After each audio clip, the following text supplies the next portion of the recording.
আজকে আমরা হাইওয়ে পুলিশকেও আরও গুরুত্ব দেওয়ার জন্য আমরা বলবো, এবং ফ্যাক্টরি মালিকগুলোকে আমরা বলবো তাদের ড্রাইভার যাতে সঠিকভাবে নিয়োগ করা হয়, তাদের এখানে একটা মনিটরিং টিম যাতে থাকে, ভলেন্টিয়ার টিম বা মনিটরিং, তাদের নিজস্ব একটা টিম থাকতে হবে, গাড়িগুলো যাতে এখানে পার্কিং না করে এবং গাড়ির গতিবিধি যাতে লিমিটেশন থাকে।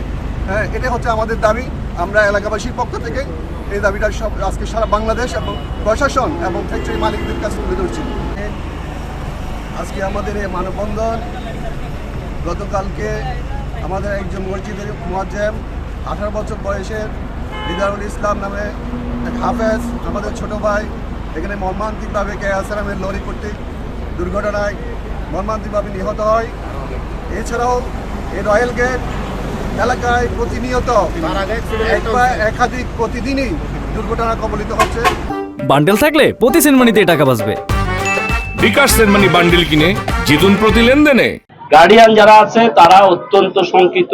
আমাদের যে অভিভাবক সভা হয় সেখানে গার্ডিয়ানরা আমাদেরকে বিভিন্ন সময় এসব ইনফরমেশন দেয় যে রাস্তা পার হতে এখানকার যে জ্যাম হয়ে যায়, সব সময় যে রাস্তা জ্যাম করে রাখে, বাচ্চারা এবং অভিভাবকেরা রাস্তা পার হতে গিয়ে প্রায় সময় এখানে দুর্ঘটনার শিকার হয়।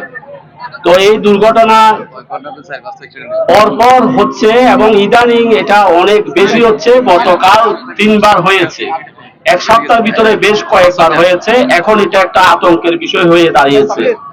তো আমরা একটা গর্ব করি একটা বিষয়ে, সেটা হচ্ছে আমাদের এলাকার ছাত্র সমাজ যারা আজকে সোচ্চার হয়ে প্রতিবাদী হয়ে বিষয়টাকে মানুষের সামনে নিয়ে এসেছে। আমি তাদের প্রতি কৃতজ্ঞতা জানাচ্ছি। তারা এলাকার প্রতি তাদের যে দায়িত্ববোধ, সেই দায়িত্ববোধ থেকে তারা এখানে এসেছে। কর্তৃপক্ষকে বলবো, স্থানীয় কর্তৃপক্ষকে বলবো, পুলিশ প্রশাসনকে বলবো, এই ধরনের পার্কিং যেন ভবিষ্যতে না হয়।